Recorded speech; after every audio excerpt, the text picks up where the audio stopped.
Assalamualaikum warahmatullahi wabarakatuh.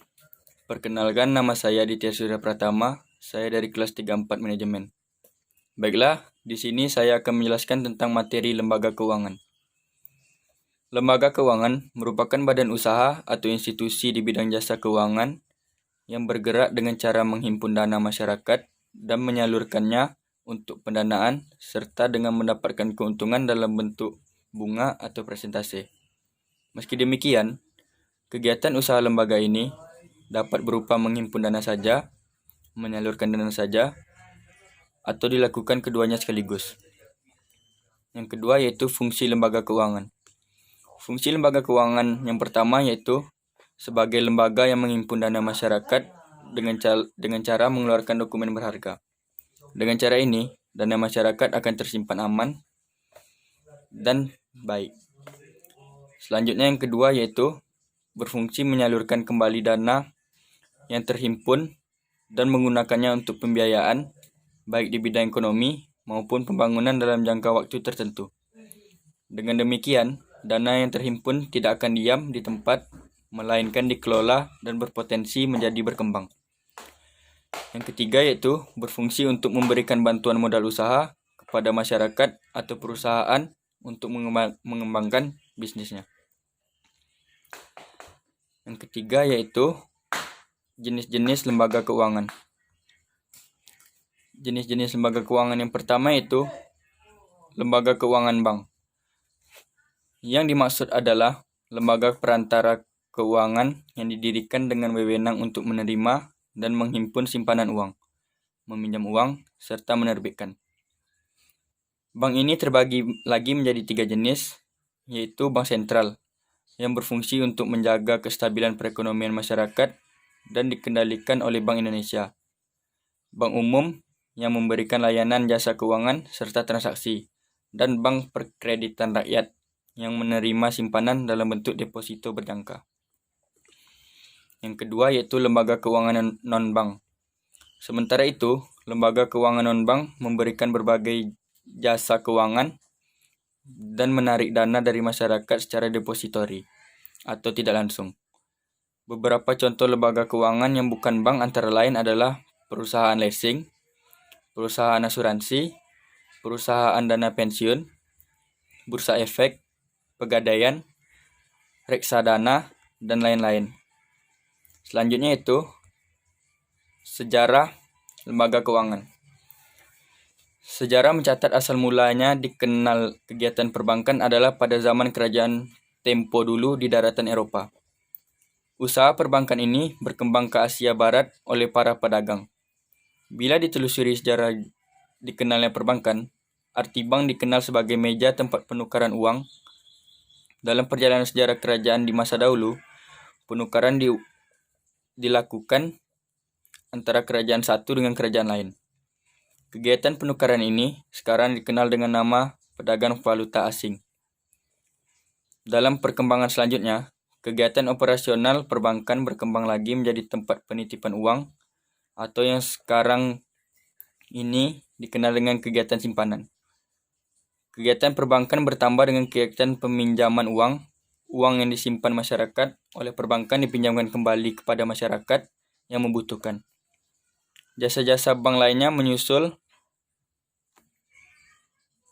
sesuai dengan perkembangan zaman dan kebutuhan masyarakat yang semakin beragam. Berbagai perkembangan positif pada sektor perbankan sejak dilaksanakannya program stabilisasi, antara lain tampak pada pemberian kredit yang mulai meningkat pada inovasi produk yang mulai berjalan, seperti pengembangan produk derivatif serta kerjasama produk dengan lembaga lain. Yang kedua yaitu materi tentang sumber dana bank. Sumber dana bank adalah suatu usaha yang dilakukan oleh bank untuk mencari atau menghimpun dana untuk digunakan sebagai biaya operasi dan pengelolaan bank. Dana yang dihimpun dapat berasal dari dalam perusahaan maupun lembaga lain di luar perusahaan dan juga dapat diperoleh dari masyarakat. Yang kedua yaitu manajemen dana bank. Yang pertama, dana yang bersumber dari bank itu sendiri. Maksudnya adalah modal setoran dari para pemegang sahamnya Apabila saham dalam portfolio belum habis terjual, sedangkan kebutuhan dana masih perlu, maka pencariannya dapat dilakukan dengan menjual saham kepada pemegang saham lamanya.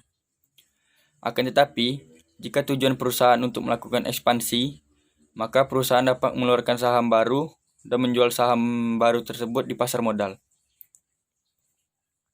Yang kedua yaitu dana yang berasal dari masyarakat luas. Sumber dana ini merupakan sumber dana terpenting bagi kegiatan operasi bank dan merupakan ukuran keberhasilan bank jika mampu membiayai operasinya dalam sumber dana ini. Pencarian dana dari sumber ini relatif paling mudah jika dibandingkan dengan sumber lainnya, dan pencarian dana dari sumber dana ini paling dominan, asalkan bank dapat memberikan bunga dan fasilitas menarik lainnya. Yang ketiga yaitu dana yang bersumber dari lembaga lainnya. Sumber dana yang ketiga ini merupakan tambahan jika bank mengalami kesulitan dalam pencarian sumber dana pertama dan kedua di atas. Pencarian dari sumber dana ini relatif lebih mahal dan sifatnya hanya sementara waktu saja. Yang ketiga yaitu manajemen alokasi.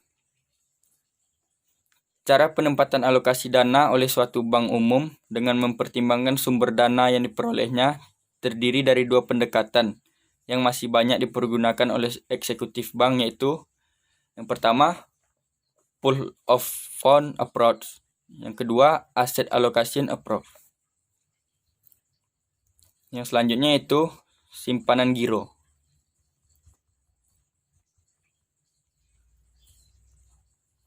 Simpanan giro ini dapat dilakukan dengan persyaratan yang pertama yaitu persyaratan pembukaan rekening giro. Yang kedua yaitu pemeriksaan calon nasabah, dan yang ketiga mengisi dan melengkapi formulir. Yang kedua tabungan. Tabungan adalah simpanan pihak ketiga yang penarikannya dapat dilakukan sesuai ketentuan yang berlaku di masing-masing bank. Penerimaan setoran tabungan ini yaitu setoran tunai, setoran warkat bank yang bersangkutan, setoran warkat bank lain, dan setoran dengan transfer. Yang selanjutnya itu deposito. Bagi para ibu rumah tangga, produk simpanan berupa deposito ini seringkali menjadi alternatif tabungan yang ideal. Karena deposito memiliki jangka waktu, seperti halnya tabungan. Hal yang sering menjadi pertimbangan untuk memiliki produk deposito adalah bunga yang ditawarkan deposito lebih tinggi daripada tabungan biasa. Secara pengertian, deposito adalah produk simpanan di bank yang penyetorannya maupun penarikannya hanya bisa dilakukan pada waktu tertentu saja. Apabila dana yang disimpan diambil sebelum waktunya, maka siap-siaplah untuk terkena denda atau penalti. Ciri khas deposito yang pertama yaitu minimal setoran. Yang kedua, jangka waktu simpanan. Yang ketiga, pencairan dana. Yang keempat, bunga deposito. Yang kelima, risiko rendah. Yang keenam, deposito sebagai jaminan. Dan yang ketujuh, produk kena pajak. Baiklah, masuk ke materi yang ketiga yaitu manajemen kredit. Manajemen kredit adalah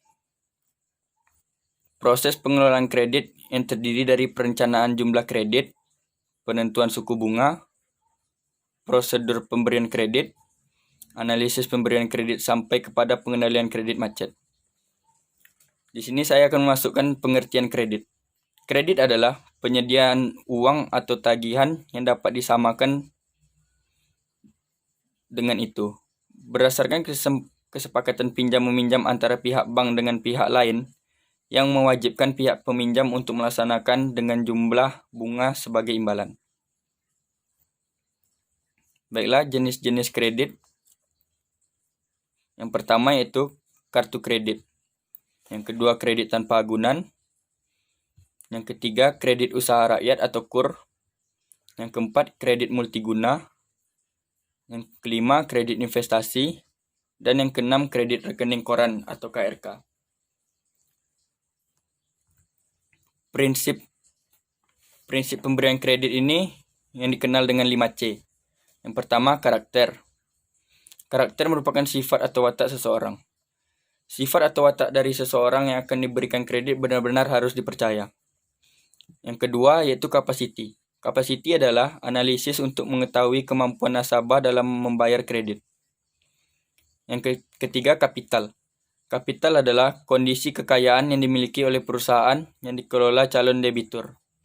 Yang keempat condition, yaitu pembiayaan yang diberikan juga perlu mempertimbangkan kondisi ekonomi yang terkait dengan prospek usaha calon nasabah. Dan yang kelima adalah kolateral. Kolateral merupakan jaminan yang diberikan calon nasabah baik yang bersifat fisik maupun non-fisik. Selanjutnya, prospek pemberian kredit.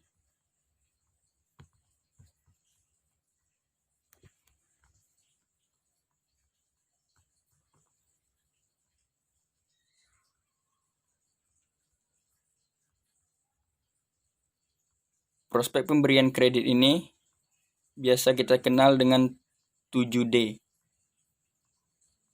7P. Yang pertama yaitu personality. Yaitu kriteria pertama adalah personality.